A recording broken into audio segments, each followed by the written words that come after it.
Denis, as I said, to the American graduate student, was wanted to centrally took in the first place in 2006. He was previously the chairman of the Molecular Immunology Program and head of the Laboratory of Multi-Site Signaling and Development at the Brabham Institute in Cambridge. Raven. Sorry. He writes lectures and broadcasts widely in this area of science religion. And his book is also on the bookstore. Creation or evolution, do we have to choose? That's the guide. So I'll hand over to Denis. Thank you very much.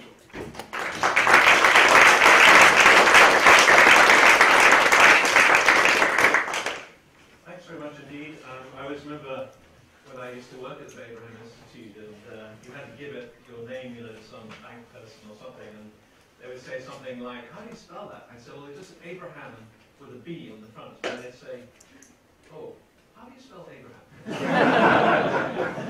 Okay, so I do apologise for not being John Wright. I will have to get Keith Moore to tell us how we can not be somebody else, but anyway, here we are.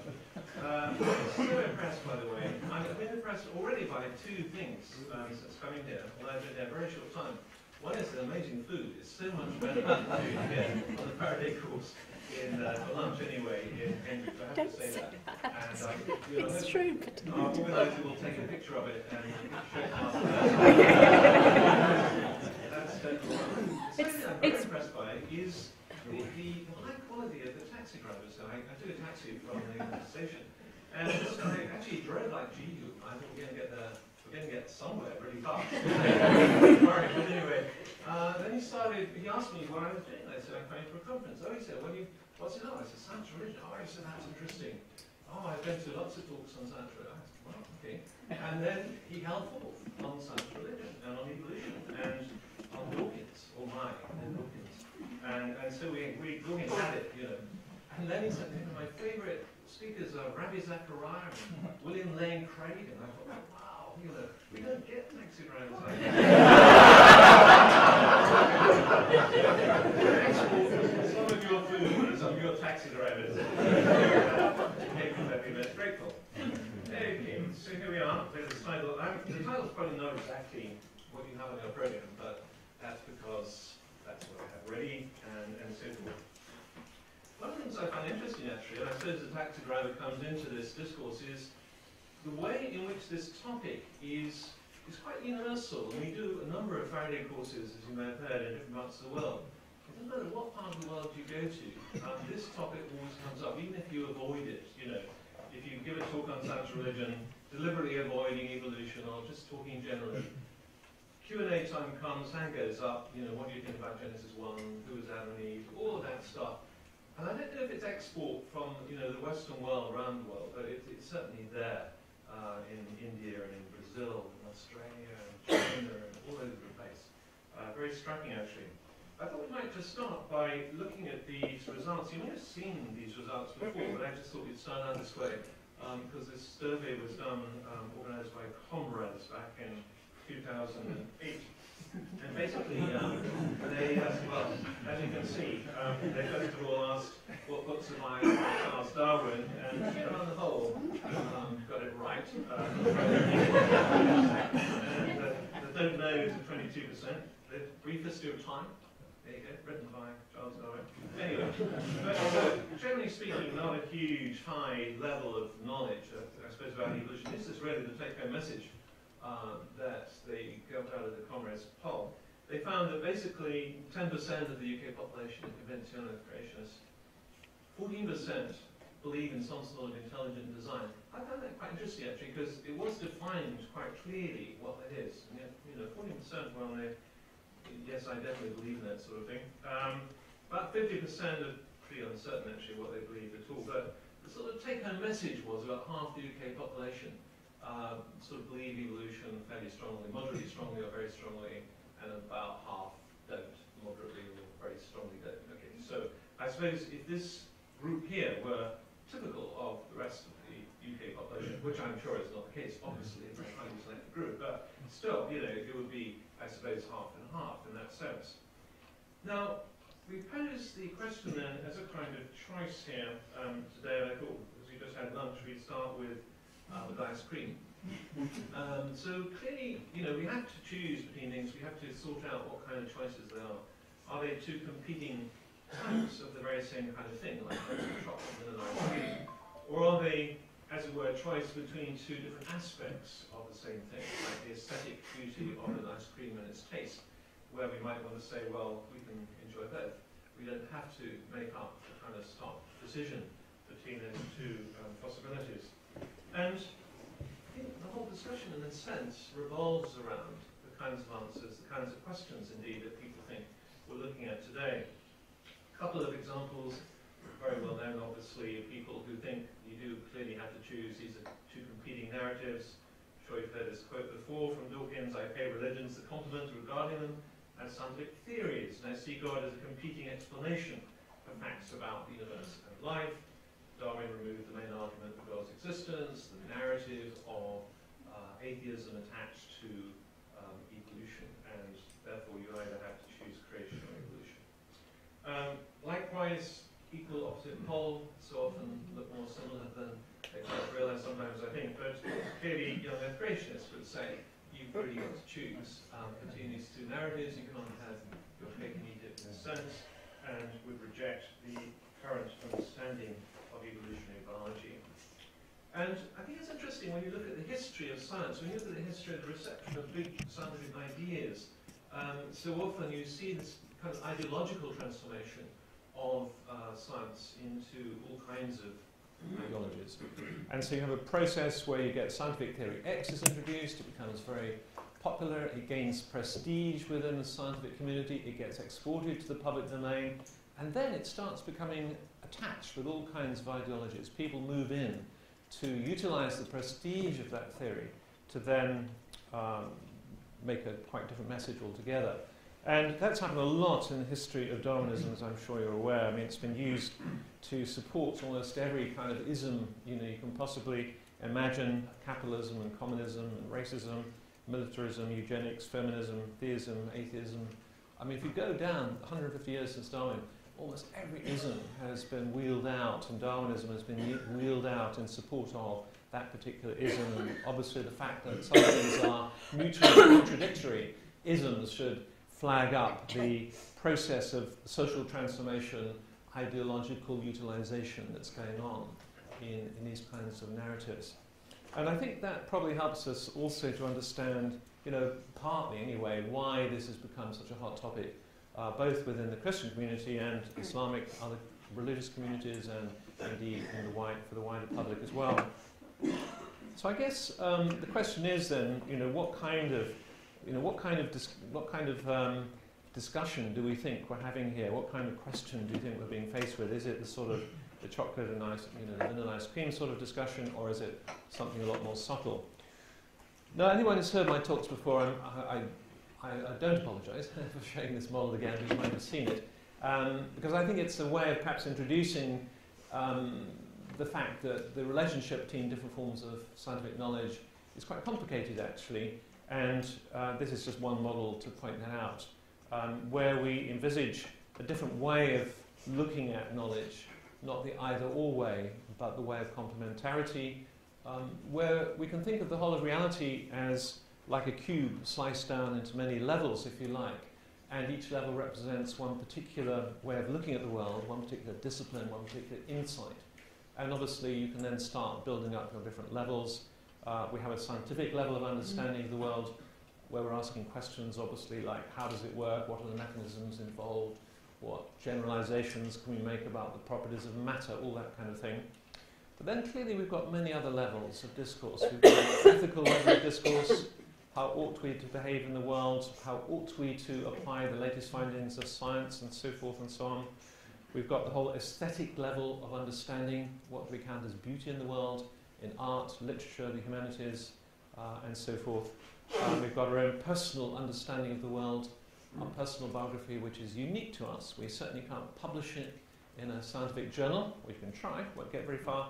But obviously that account of the world, the personal knowledge, which is most important to all of us, ultimately. And obviously we can go on adding more and more levels. And then we have these religious, sort of like philosophical levels. Why is the universe anyway? Sort of stuff you were, I know, already talking about this morning and so forth. Does God exist and so forth? So the whole point obviously is to say, well, you know, these are complementary narratives. I mean, you don't need to pit these different narratives against each other. They may be in contradiction, but there's no necessity in that intrinsically. And in a way, it's the pattern, the structure of our modern universities, where we divide all these buildings. We have different buildings and faculties, different disciplines, and each one has its own particular way of justifying its beliefs, which vary right across this campus. They're quite varied, actually, and the way they look at the world. And we wouldn't want to pit them against each other, but say, well, actually, you know, they're all complementary narratives, and we need them all, to, as I say, to really understand something of the complexity of the world around us. Always a danger in every model. The science one isn't at the top for any ideological reasons, by the way. I often get asked that, you know. I have a version of this where they flip, by the way, and then I noticed some people getting epileptic fits in the audience, so I stopped that one. So this is a static model, sorry about that. But, you know, there's no priority here in these levels of discourse. They're all asking different kinds of questions, really. And obviously, they're all part of the same reality, they're all connected up, and clearly what we do in the Faraday Institute is very much to look at those fascinating arrows going up and down between the different disciplines. Okay, to have any sensible kind of discussion, we obviously need to think about the terms. And I'm going to apologize here to theologians, because this is very straightforward stuff I'm going to mention here. I'm then going to apologize to the biologists, because we have a very straightforward discussion of evolution. And then we're going to see how perhaps these two things relate to each other. I was just talking at lunch with somebody about the term theistic evolution. What do we actually mean by that? And in a sense, that means that we have to start, I think, with creation.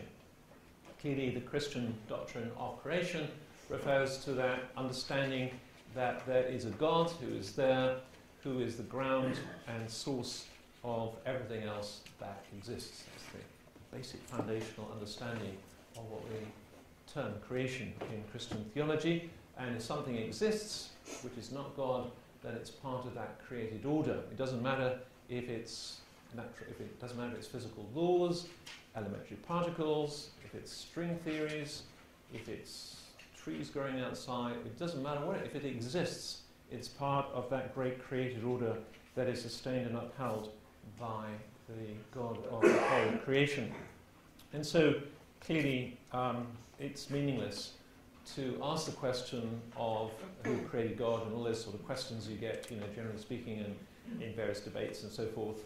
It's a bit like saying, are triangles blue or something like that. It simply has no meaning with this understanding.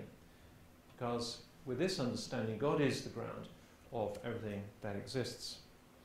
And Christians believe, and certainly for the first two, Muslims believe and Jews believe, in three particular facets of God's work in creation, which I think are very relevant to the discussion we have this afternoon. And first of all, we can think a little bit about God's transcendence, and then we'll just briefly think about his immanence in creation, and then his personal Trinitarian nature in creation. Transcendence, clearly, as we all know, we're referring to the fact that God is the other. God is not something that we can possibly encompass with our puny minds. My thoughts are not your thoughts, right? The prophet Isaiah, speaking the words of God, neither are your ways my ways, declares the Lord. As the heavens are higher than the earth, so are my ways higher than your ways, and my thoughts than your thoughts. I think that is incredibly important, because it means that we can't really tell God how he ought to do creation.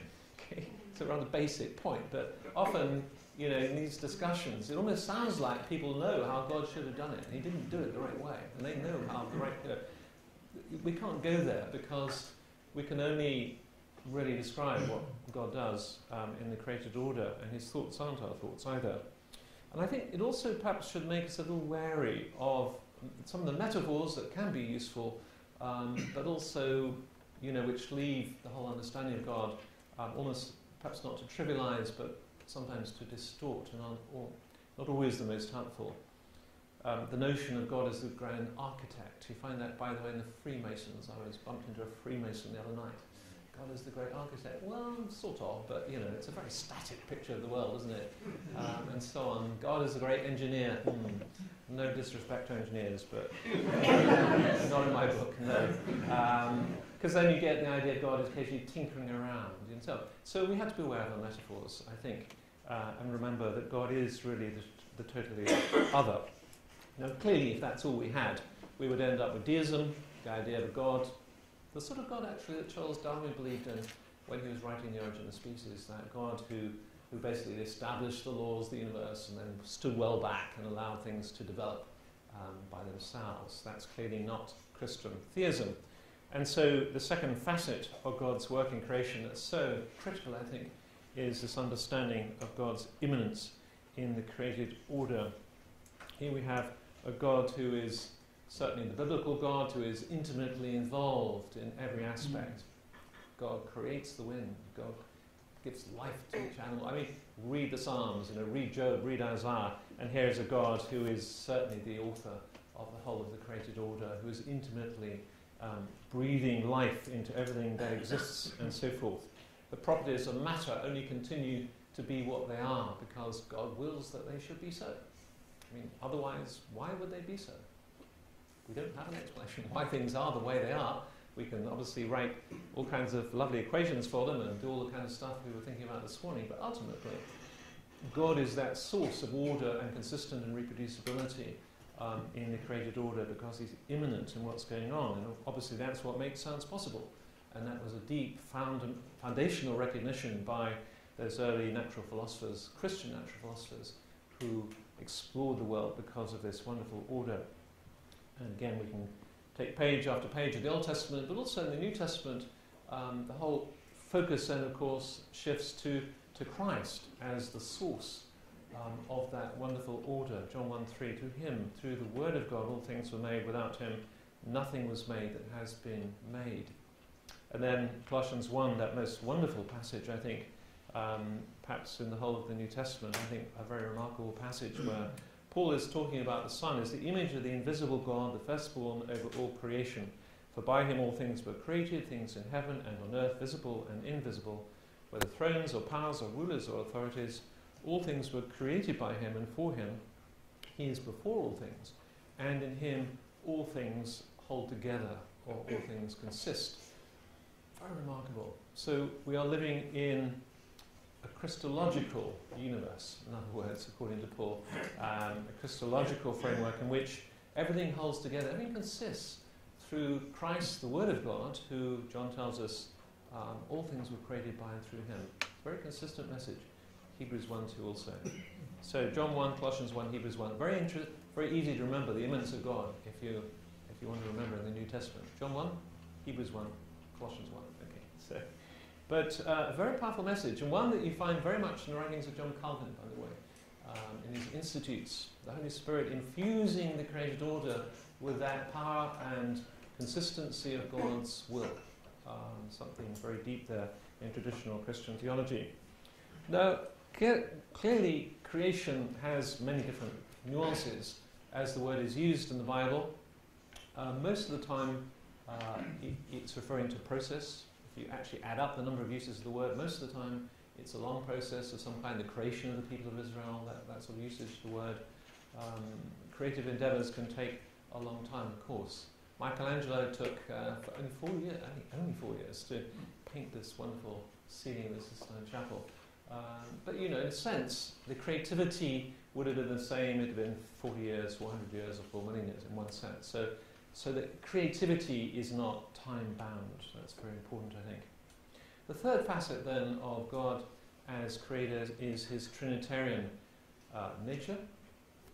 I've got here an arrow of time. You may know that the first evidence, really, for cellular life on this planet was about 3.5 billion years ago. The first evidence for life is a bit longer than that, about 3.8 billion years ago. And for about 2.5 billion years, life on this planet was pretty boring, actually. Not boring for biochemists and geneticists. They've been very excited, actually, but boring probably for naturalists who like bird watching, that kind of thing. So, because things really got more than about 1 millimetre across. Okay, that was about the size you get to after 2.5 billion years. Lots of effort, 1 millimetre. That's what we're up to. Okay, And really, it's only since the Cambrian explosion 500 million years ago that you get this wonderful diversity of life forms that we look at today and have wonderful books about and so forth. And then you get, on a 24-hour clock, just this 2 or 3 seconds before midnight, humanity appearing with our 10 to the 11 cells in our brains, with our 10 to the 14 synapses, the most complex known organ in the universe. It's very amazing, remarkable history. Now, what's so fascinating about this is the emergence of mind and personhood. If we stand back and just look at it as a whole process, the emergence of personhood, I think, very consistent with the Trinitarian understanding of Christian theology. God the Father, God the Son, God the Holy Spirit have always been there. They've always been there. We have to use the language of time, of course, outside time, but always they were there. And so in a sense, that downloading of God's mind, as it were, into the properties of the universe, the anthropic fruitfulness of the universe, has been one which has been an outpouring of the Trinitarian character of God. I think that's terribly important. So personhood is what you expect to find, if you like, in this sort of universe, a God-created universe. That's what you would expect in the universe created by a personal God. So our role then, as scientists, and I know many here are practicing scientists, or were so until recently, what do we do really in science? Well, we just described the secondary causes whereby God brings about his purposes in this universe in general, and obviously for us in particular. God there, the primary cause, the language of Aquinas and before, and we are investigating those secondary causes. In science, we never can investigate the primary cause in this view. Now, that's a very brief overview of creation, obviously, but I think just to set the scene, evolution, again, as I say, I apologise to biologists here, but I know not everyone is a biologist, so we'll just do a brief overview, what we understand really by evolutionary biology in contemporary discourse. Clearly it's not a philosophy, that's very important, although many people have tried to make it so. It's not a scientific plot by atheistic scientists to undermine belief in God, although a few have tried to make it so. Simply the best explanation that we have for the origins of all the biological diversity that we observe on the planet today, and also indeed in history. And Darwin, of course, didn't use the word evolution, not in the first edition of The Origin. He used the word descent with modification to refer to this great branching tree. Who was the one who introduced the tree or the bush of life, whereby everything is joined, we're all joined by the fact that we have a history. Everything has a history. I always think it's Darwin's brilliance, really, to bring history into biology. History was not in biology before. History was a series of static steps on the escalator of life, but it didn't really have a history. And so Darwin brought history into biology. So everything has a last common ancestor. And, of course, everything is joined by the fact that we share the same genetic code, give or take a few exceptions. We're all carbon, nitrogen, oxygen, phosphorus, and so forth. All those wonderful elements made in the moments of dying stars that I guess you were talking about this morning. Very like, by the way, the sort of tree of life. It's very like the tree of languages, often likened to that, where you can build up these same sort of trees. Dutch and English, what was the last common ancestor? Old Saxon, and so you can go back and construct these evolutionary trees or languages. Variation plus inheritance plus time equals evolution. Very similar sort of process goes on in the development of languages. Word on the word theory, as I'm sure most here are aware, the word theory is used in a very different sense in science compared to its use in public discourse. We don't remember these people now. They were actually Republican candidates in the last election. Do you remember those people? I don't know, they've gone now. But anyway, but I collect these sort of sayings when I come up, you know. So here's Rick Perry being asked what he thinks about evolution. You don't get asked that in some reason in these sort of elections in this country, but you do in America. Evolution is just a theory that's out there. Okay, theory, it's some ephemeral kind of thing, you know. Evolution is a theory, and I don't accept it. So you get this sort of put down of the word theory, which of course, as we all know in science, is something totally different, where rather it is a map that explains a whole range of data, and upon that map we put the data to make them coherent, make sense of all those data. Map making is a great feature of our scientific enterprise. And so here's a typical example when the Darwinian theory is seeking to make sense of so many isolated different bits of data about fossils and anatomy and physiology and geography and distribution of species and islands and vestiges and geology, and on we go. And you get your theory and suddenly you make it coherent. And so that was Darwin's brilliance. That was Darwin's brilliance, to make a coherent theory that began to make sense of all these varied bits of data. And of course, I put some data on there which Darwin didn't know about. But just as an example, I'm sure you know many examples of vestiges, but here's one example from the baleen whale. If you ever go to a really good natural history museum, you see the whale hanging up. And then you might also see a tiny little vestigial hind leg bone hanging up on a separate wire, if it's a good museum. And all these whales, during fetal development, have vestigial hind leg bones. Normally they don't appear, but about 1 out of 500 whales do have a little leg actually poking out. And that's a classic vestige. Why? Why is it there? It has no function at all. It's not joined to the skeleton. It's embedded in the flesh on the back of the whale. Why is it there? Well, because there's an evolutionary history. Because, of course, whales evolved from the land. And they are breathing oxygen. So once you know the evolution history, then so much that we see around us in the natural world makes sense. And of course, we're all sitting on our tails. I'm sure you realise that. We all have in our genomes, by the way, the genetic program for making tails. It's all there in our genomes. So it's good to think about that. I'm so relieved that we don't have tails. I mean, because it would make pews so uncomfortable in church. Toss your tail over the back, you'd have this picture. But you get the point. Okay, and evolution as we understand it today really is a two-phase process, if you like. Step 1, variation comes into the genome, simply the sum total of all the information in the DNA. And it comes in by many, many ways, through mutations, through gene flow, recombination going on during the formation of the sex cells, gene duplication, and so on and so on. More than a dozen ways in which variation can come into the genome. That generates then slightly variant organisms in the progeny. Lion cubs in this case. One has a slight advantage in running after rabbits or whatever they're going to feed on, and so has a slightly greater chance of passing on those particular sets of genetic variants to subsequent generations, a process then we call reproductive success. So step 2 in this process then is the bit that Darwin discovered. He didn't know about step 1 really, but step 2, natural selection, whereby, as it were, those variant genomes are tested out in the workshop of life to see which functions best in that organism within a particular ecological niche, and that's really important. So that's basically how it works. Now, there's lots more one can say about that, lots more nuances.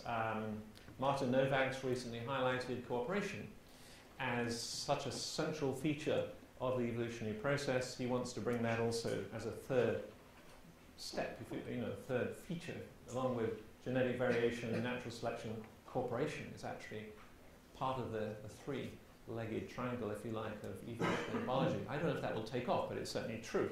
So there's lots and lots of other things going on here, but this is just a very brief overview. And so, if you have any offspring doing GCSEs in biology, teach them this. Genes mutate, individuals are selected, and populations evolve. GIP. That's easy to remember. GIP. And the last bit there is really important. Populations evolve. I sometimes get asked, well, how is it, a new species pops out of these people? Who do they breed with, this sort of new species? Somehow imagining that speciation happens, by progeny popping out of a couple of hominids or something. It's populations that evolve. Populations evolve. That's really key. And so evolution is about population genetics. And it's pretty slow on the whole. You have to stand back and kind of look at it rather gradually. So you can download these morphing programs off the web, and if you don't like your face, you can change it into something different. But normally, I mean, you look around this room, we're all slightly different, aren't we? You know, that's evolution in process. We're all just slightly variant. In fact, we varied between about 1 out of every 1,000 of our genetic letters on a nucleotide basis, plus some other bits and pieces as well. So we're all variant. We all express this change, this variation that's going on. And very small differences in genomes can actually make very large morphological differences. This clearly is the result of domestication and of domestic, not natural selection, but directed human selection of various dog types. Incredible variety. 2-pound Chihuahua, 150-pound, Alsatian or English Mastiff or whatever your dog might be. It turns out actually that now we know the dog genome. There's only, 80% of all those differences in height and weight can be explained by variation in just 6 or 7 regions of the genome. Relatively small genetic changes will do explain all of that variation that you see on the screen, and that's why it's possible to breed dogs so easily. What is a species? Simply a group of populations which don't normally breed with other such groups. Fairly straightforward biological definition of a species. Easy enough when species are alive, obviously more difficult when they're dead, and you have to go by fossils and so on and so forth. Speciation is thought to occur either by allopatric mechanisms, which happens when a population is split into 2 geographically, or by sympatric mechanisms also, which can occur when you don't get this sort of division. You get reproductive isolation without a natural physical separation. Allopatric mechanisms probably are a lot more common. There you have a population of snails or whatever breeding happily together. A river comes down in the middle. They get separated into 2 populations. They accumulate different genetic variants over a period of 100,000 years. River dries out. They come back together. They can no longer interbreed. They have accumulated sufficiently big load of genetic variation. They are now actually 2 species unable to breed with each other. Speciation can even happen socially. Birds is a famous example of a species of bird from North India that migrated up towards Central Asia. One lot of birds went left, one lot of birds went right. They got to the top, Kazakhstan, can no longer interbreed. Morphologically, genetically identical, virtually identical, but they learned different songs on the way. Okay. No song, no sex. It's quite simple in bird population. So speciation can happen in all kinds of ways. In plants, it can happen very suddenly by polyploidy, which means a doubling or a multiplication of the chromosome number. Here's an example from Tragopogon, which is a kind of vegetable that grows in North America. The history of Tragopogon, very well known, introduced into North America in the early part of the 20th century, very frequently speciated since that time. This example is 2 parent lines, species of Tragopogon that have been cross-fertilized, normally leading to a sterile hybrid. Occasionally, for reasons not fully known, the sterile hybrid actually will double its chromosome number and become a new species. And so here you've got Tragopogon maris, which has actually got 6 chromosome pairs from each parent, and is now a new species which cannot cannot be cross-pollinated with either of the parent species. Polyploidy. Probably 30%, 40, up to 50% of all the plants in our back gardens, if you're lucky enough to have a back garden, generated either artificially or naturally by polyploidy. It happens overnight, so very rapid speciation. In the Great Lakes of Victoria, there is an example of relatively fast speciation in the animal world. The cichlid fishes who live there, a very famous group of fishes.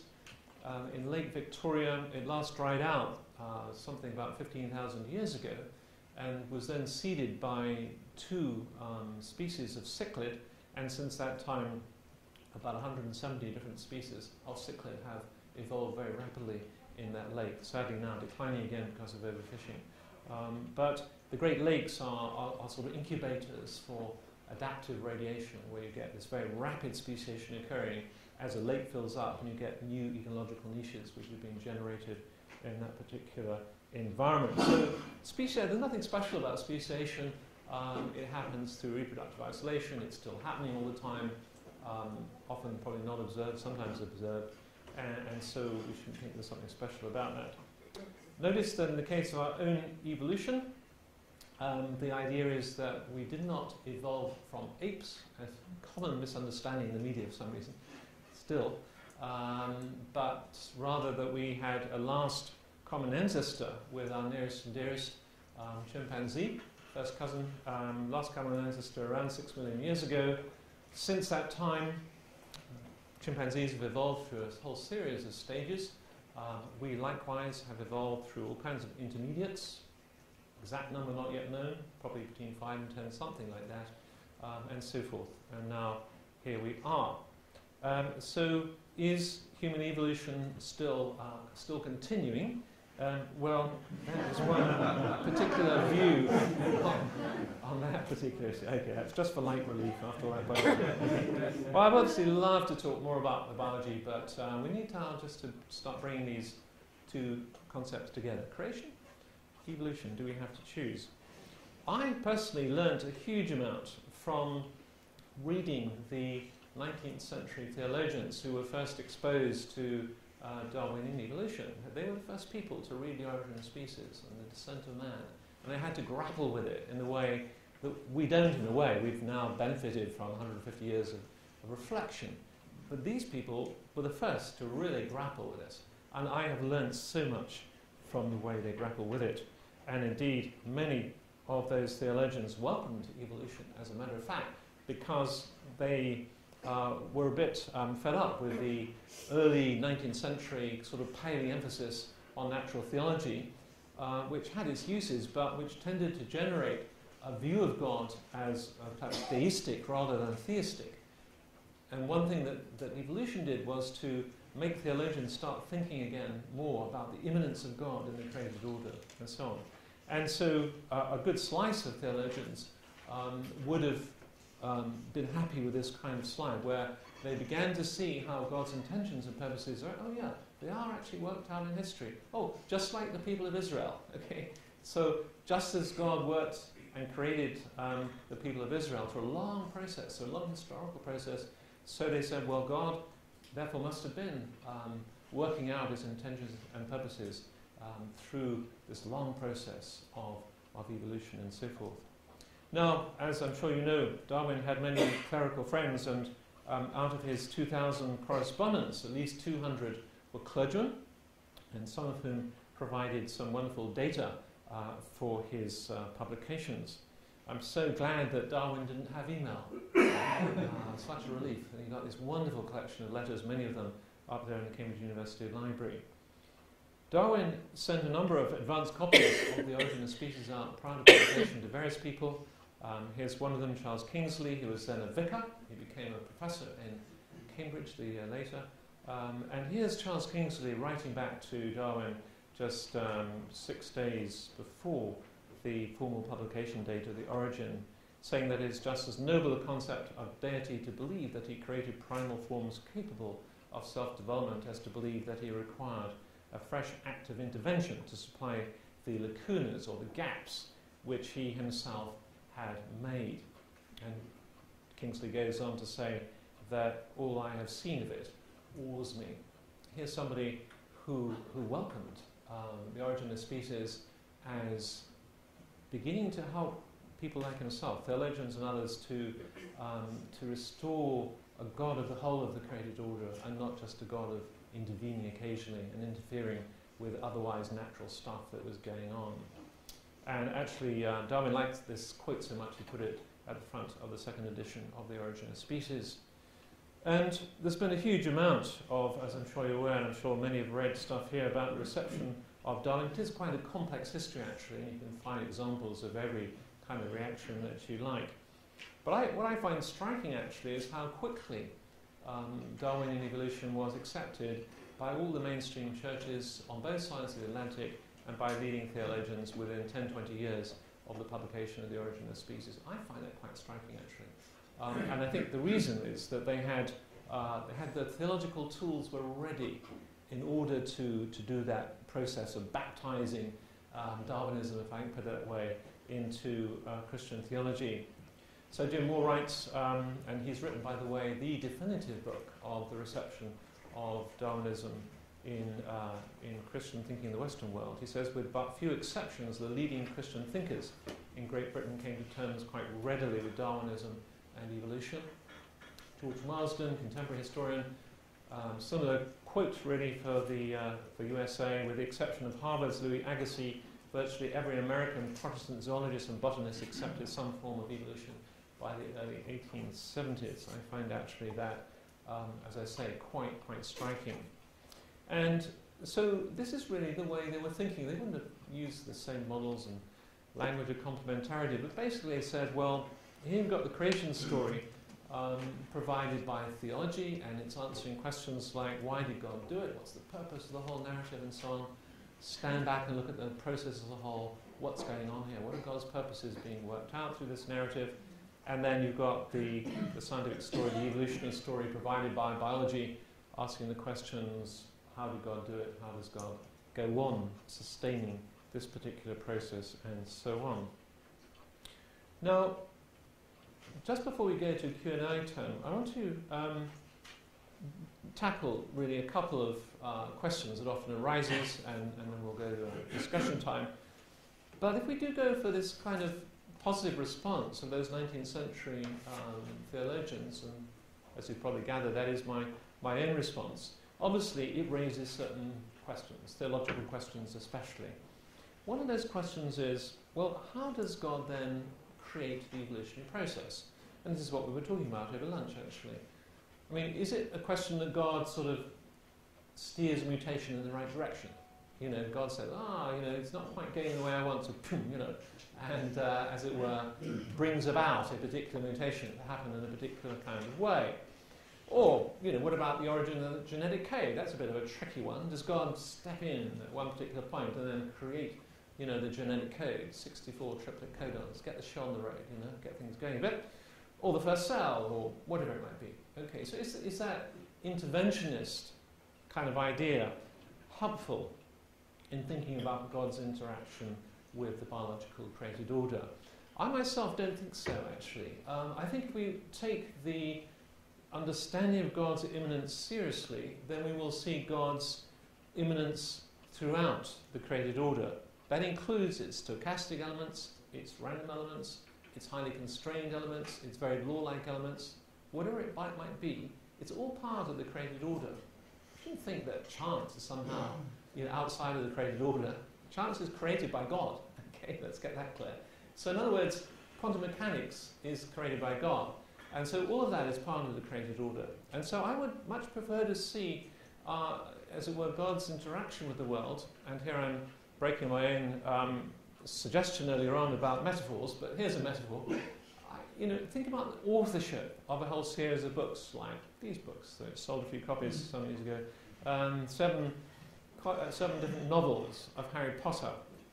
And I always remember J.K. Rowling being interviewed, actually, about how she had sort of come up with all these different ideas. I mean, it's rich in ideas all the way through. And she said, well, she sat on her living room floor and she had little pieces of paper around before she'd written number 1. And she had all the main schema of her 7 novels in her head and on those little pieces of paper. And she knew Voldemort was going to die at the beginning. And it was all laid out. Okay, so she knew what was going to happen. Then she downloaded her mind into the novels. Now, of course, the details changed, the discourse changed. It wasn't that she was like holding a puppet. She wasn't a puppet on a string. She wasn't. Harry Potter had his life of his own, if you like. If you do any writing, you'll know that what you create has a life of its own, or his own, or her own, and you have to let them go their own way. So there's that freedom, if you like, but it's still the overall process is one in which the author is completely in charge as well. Now, every metaphor you come up with, every little picture, is going to have its drawbacks. I can think of some right now, okay? But I think that's more helpful to me anyway, to reflect something of what we read about in the biblical understanding of God as creator, as being immanent in the created order. The author is immanent in the works of his or her creation, and so on. And obviously that then completely subverts the old God of the Gaps idea, which pops up all over the place and continues to do so, not least, by the way, in writings of atheists, but religious folk are equally guilty of popping into those white circles of the Swiss cheese of scientific knowledge, God, because we don't yet understand those gaps in our scientific knowledge. And so I sometimes call this the Channel 4, the God of the Channel 4 program. I don't think we had so many recently, but there was a phase where Channel 4 was always coming up with mysteries, you know, the ghosts and spooky stuff, and this was religious stuff. This was their religious slot. You know, religious slots are about all that spooky stuff that science doesn't yet understand. Oh, terrible, you know, when you think about God as creator. And clearly, the kind of God as creator that we've been thinking about subverts totally that understanding of the God of the gaps, where, as Augustine said in the early part of the 5th century in his great commentary on Genesis, nature is what God does. Nature is a seamless woven cloth of God's activity and upholding. 2 objections. Isn't evolution a chance process, and so incompatible with the idea of a creator God who has intentions and purposes for living organisms like us? A couple of points of that. Let's just think as an example here of a government who wishes to design a system to take money from lots of people for good causes, including themselves, in the process making a few people very rich. How should they design such a process? Well, I won't give any awards for giving the answer, which of course is the national lottery. So all those little balls, you know, bouncing around every week, generating vast millions for various people, they represent basically a 100% guaranteed method of achieving certain goals. Okay, very simple example, but when you start looking, you find randomizing mechanisms all over the place in engineering and biology that are absolutely 100% guaranteed to fulfill certain outcomes, providing your machine works properly. And so clearly evolution is far from being a chance process, using the word chance there with a big C, in some sort of metaphysical chance. And that's where, happily, I and Richard Dawkins, for example, can agree. So Dawkins says in the preface to The Blind Watchmaker, one of my tasks in this book, he writes, will be to destroy this eagerly believed myth that Darwinism is a theory of chance. I mean, no evolutionary biologist thinks that evolution is a theory of chance in an ultimate sense. And as an example, here's Simon Conway Morris. I'm sure many here have read this book, Life Solution, Inevitable Humans in a Lonely Universe. But what Simon does here is to draw together hundreds and hundreds of examples of convergent evolution, which is what happens when different organs, organelles, biochemical pathways, different chemicals, different bits of the genome keep evolving independently again and again and again in evolutionary history in independent lineages. So you get this convergence of evolution, as it were, on the same solutions to different problems. And so in one sense, evolution is like a giant search engine looking for that design space whereby that organism will be as well adapted to that environment as can possibly be. As a matter of fact, Martin Novak, in a recent review in Nature, basically said, I'll put the slide in here, but he basically said that evolution is a search engine looking for platonic space. Wow, that's in Nature a couple of years ago. In my day, you would never have been able to get that as Nature. So it's interesting, you keep ushering, in biology, you usher Plato out the back door in the 19th century, and up he pops again, you know, comes through the front door. Very interesting how life turns around.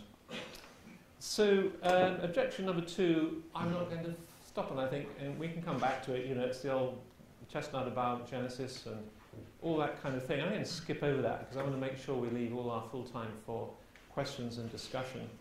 But I hope it's been clear that in this brief discussion, certainly, I don't think there's any need to choose between creation or evolution.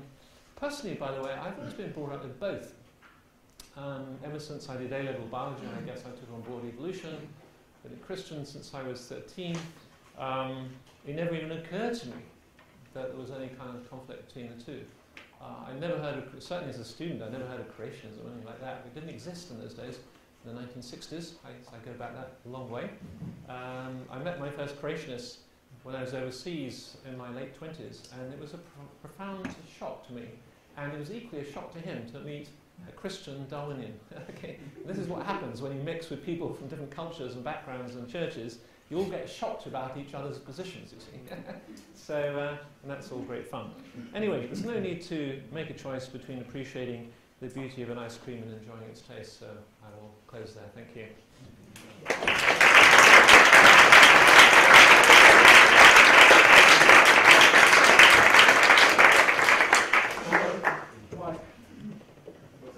Two hot questions. Firstly, could you talk a little about where the rise of six-day creationism came from? And the second part of the question is, why do you think it still has quite a big following today? Yes, that's a very good question, actually. And okay, so first part first. There's a 600-page book on that question.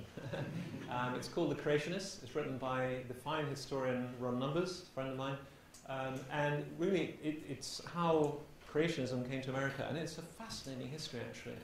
It's a 20th century story, basically, and I can't possibly give you, a full summary of that in a couple of words, but he goes into the responses to German expansionism in the First World War, and the way that was then publicized in North America, and the way that the officers in the German army often justified expansionism to the concept of might is right. They drew upon Darwinian narratives to do that. And that stimulated a number of quite left-wing, if you'd like, left-wing in American terms, Democrats to fight against Darwinism because they were afraid that it would subvert liberal policies, like, for example, the free vote for women and that sort of thing, suffragettes, all kinds of liberal liberal policies that were being pushed at the time, and they were worried actually that Darwinian evolution might, if it was widespread, would really subvert those political campaigns. So that was that's one strand amongst many. So it's interesting that unlike today, where people generally see creationism as a rather Republican Party sort of right-wing thing in America, it started out from the other side actually, a much more left-wing protest for those reasons, worries about political issues, including racism, by the way. So then you had the Scopes trial and so on. So it's a fascinating history, but young Earth creationism doesn't really get going until the early 1960s. It's a very recent movement in its present form, with the publication of The Genesis Flood by Whitcomb and Morris in 1961. That, as Ron Numbers points out, has to do with Sputnik, curiously. Now, it's a fascinating history. You must read the book, actually, because it's a great story. But because of Sputnik, the Americans got very worried they were behind in the space race. And so they suddenly realized that their science education had lapsed. They weren't really doing a good job in science education. And so there was a revival of the teaching of science in American schools. And they began to insist on certain things being taught. And one of them was Darwinian evolution. And that actually created a backlash against certain more conservative Christians in the States. And as you know, school boards have a very powerful role to play in American education. Unlike a national curriculum, there is no national curriculum per se in the USA. So school boards then really went to town, and anyway, part of that reaction was part of the popularization of the Whitcomb and Morris book, The Genesis Flood. And that sold hundreds of thousands of copies. I mean, it was an amazing phenomenon, actually. People were very, very surprised. So it's a long history and very interesting history. Why is it carried on? Why has it maintained its popularity?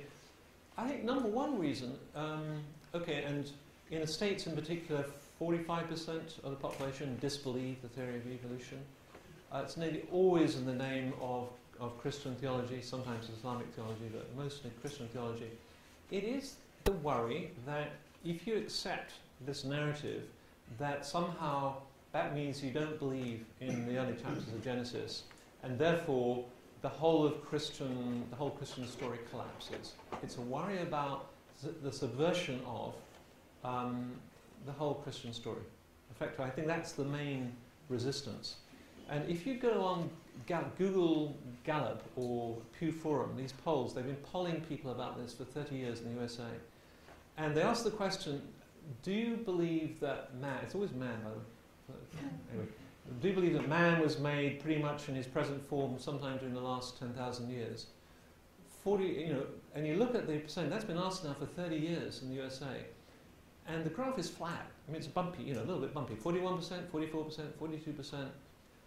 Kingdoms come and go, presidents come and go, wars happen and stop. That's the most stable social belief I've ever seen, I think. It's totally flat. And I think that very strong resistance to evolution does come out of, if you like, basically hermeneutics and how you understand the Bible and the reading of the text and what you think evolution is about as well.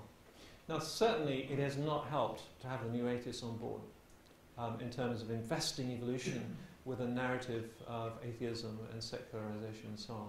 That has not helped a bit.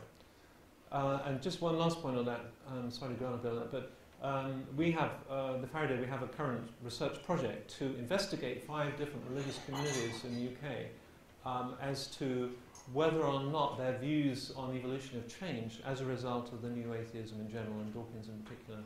And I think the results could be quite interesting, actually. Sorry to go on, but it's a big question. I remember, I think it's David Attenborough writing something about if he were to believe that God had steered the evolution of an African child on the edge of a river, he would also have to believe that God steered the evolution of the parasite that will rob him of his sight. How do you respond to that? Yeah, well, of course, the theodicy question. How long have we got?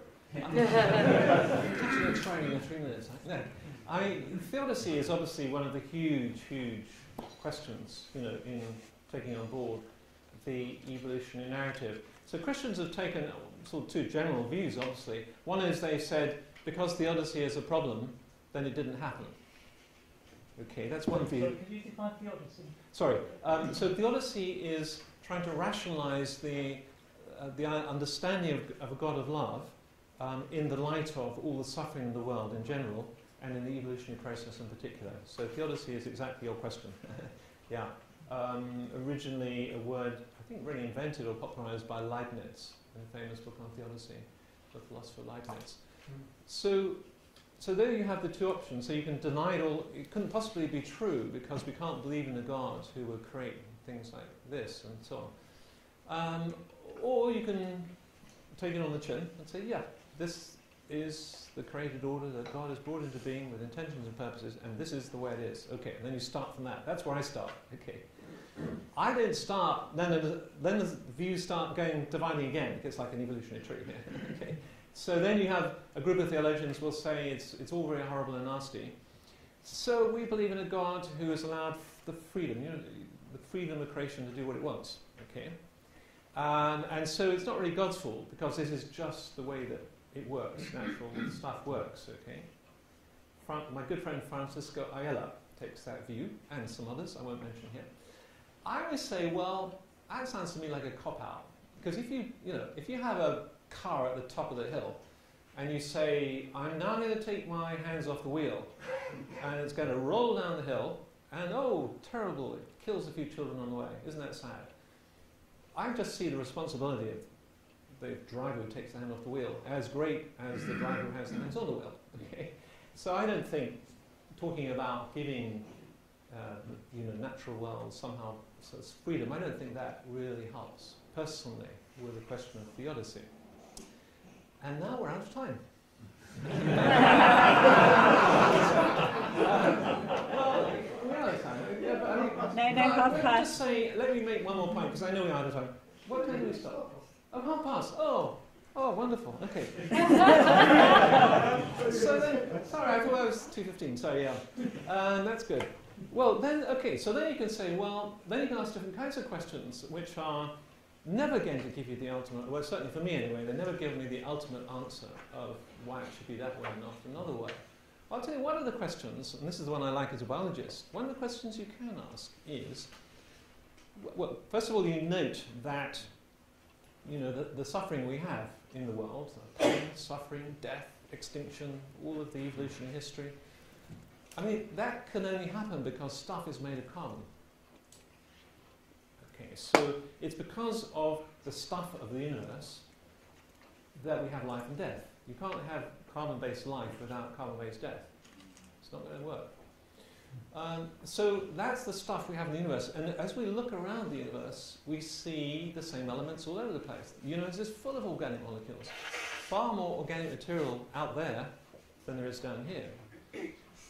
So it's an organic universe, a carbon-based universe. If and when we find life on other planets, I'm pretty sure it'll be carbon-based life because the chemistry of the universe is so consistently the same. So, and there's lots of advantages for using carbon rather than silicon. So once you have that, it's built into the universe. If you have carbon-based life, you're going to get carbon-based death. So once you take that on board, it looks then everything else sort of follows. It looks a bit like a package deal, you know. So bringing intelligent beings like ourselves into being, who have the possibility of responding to God's love or not, in other words, who have free will, is a very, very, very costly process. It's taken 3.8 billion years of an unbelievable amount of death going on during that process, and it's still carrying on. So here we have a very costly process. That's built into the whole story. And we have a story where clearly we're only here for a short period of time. That's what happens with carbon. If you want to have things there for a short period of time, you choose carbon, okay? Because they're only going to last 100 years or so, or whatever.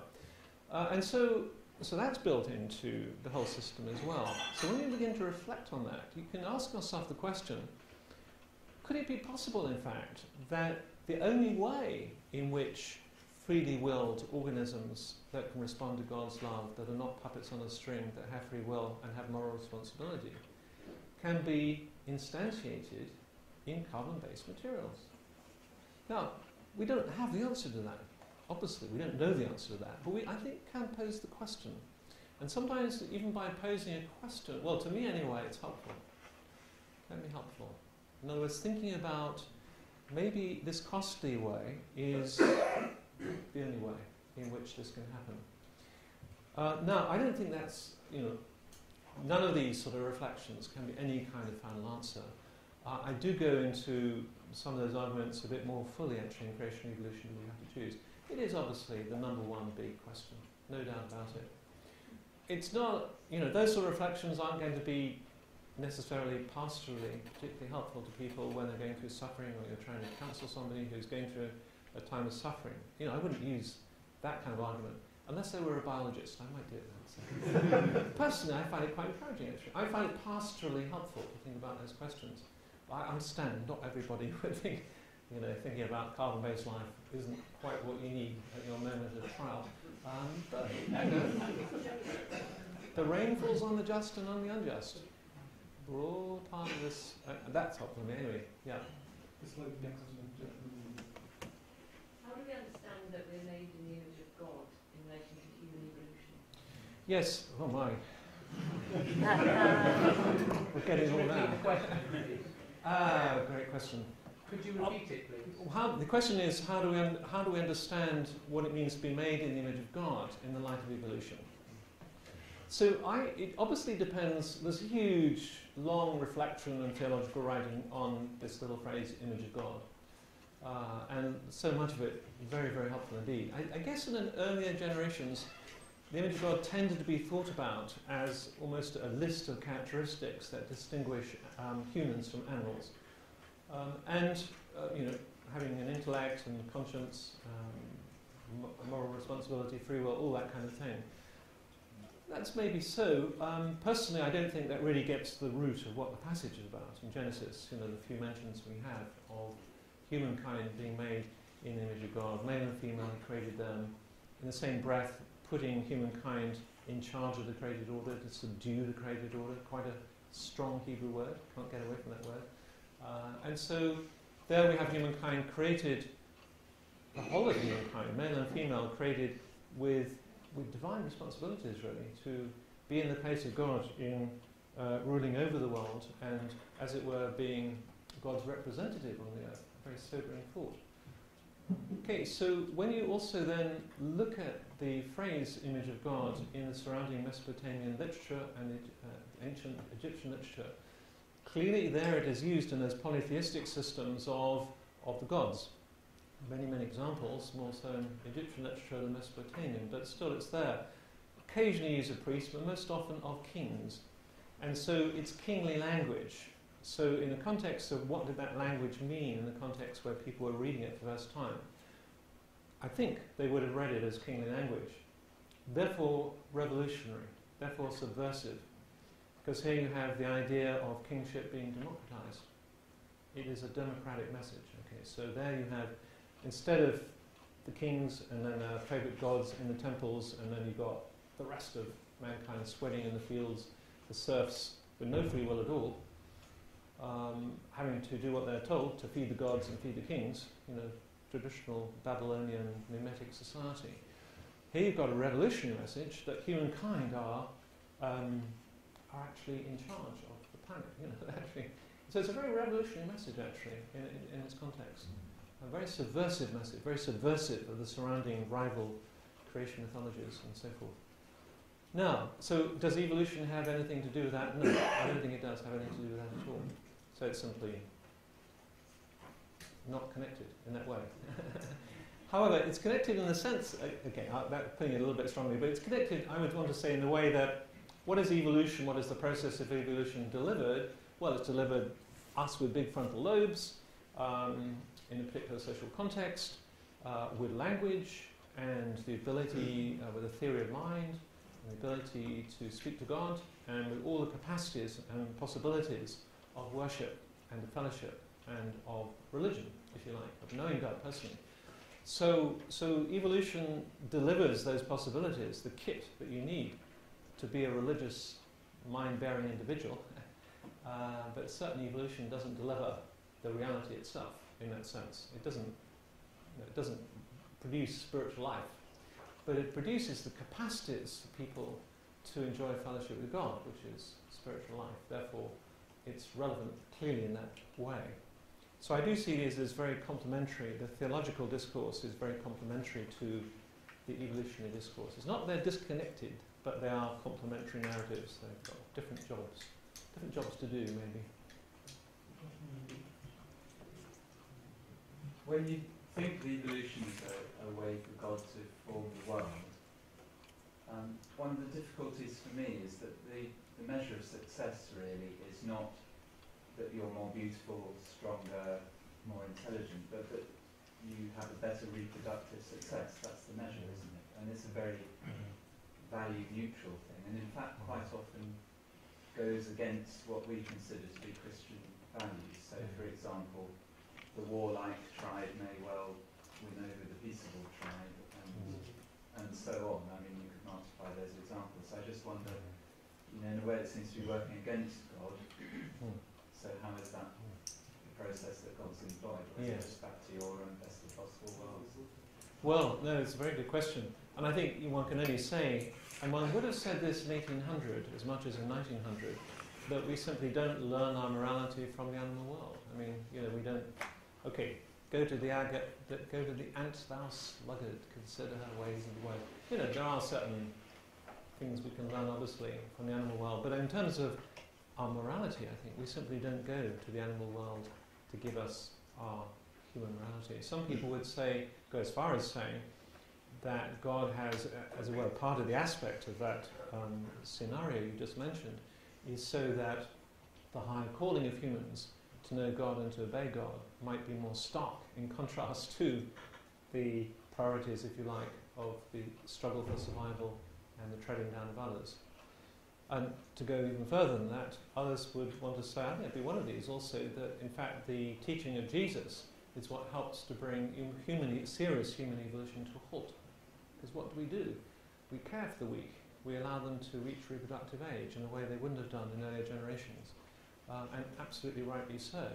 And so we are removing the pressure of natural selection on that whole process I just put up on the board. In a way, the teaching of Jesus is to stop that, in one sense. Now, that's again, taking perhaps a little bit too far, but I think I would want to go in that direction, but still recognise clearly that in the evolutionary process there are lots of valuable things as well, but I think we count them as valuable because we see them through theistic glasses. Cooperation, okay, it's there right back to the beginning. The earliest bacteria, fossils, stromatolites, 3.5 billion years ago, they're cooperating, they're together, they're in a community. So you see all these kinds of things going on, during the process of evolution. But I think we still, as it were, we judge them good or bad, to put it crudely, through theistic glasses, I think.